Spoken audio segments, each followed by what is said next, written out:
අම්මා මල්ලි මං ඕක අහුනොත් තලනවා. කවුද? මීයව.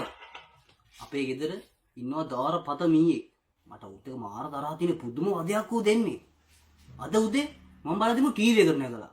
මම මචං ගත්තා පුළු ගෙඩිය දෙකක් දෙන්නම් කියලා. ටීවී එක ගාවට ලං වෙද්දිම වටිනාකම වැඩිද බං ටීවී එකක් නේ බං. පස්සේ මම අපිට සද්ද නොකර හිටියා. පස්සේ මූ නැග්ග මචං ෆ්‍රිජ් එකට. මම මචං දෙන්නම්ම කියලා ගියේ. කොහෙද ෆ්‍රිජ් එක ඊට වඩා වටිනවනේ බං. මොනවා කරන්නද?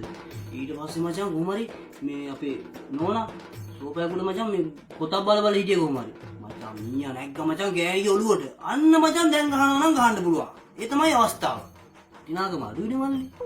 ගත්ත මල්ලි කුළු ගෙඩිය අතට S2ක් පියාගත්තා. S2 පියාගත්තට පස්සේ කොහොමද හරියට මීයට උදින්න ගහන්නේ? දැන් කවුද මීයට වදින්න ගහන්නේ? ඕකටත් මල්ලි මම S2 පියාගෙන එක හැක් කරලා බැලුවා.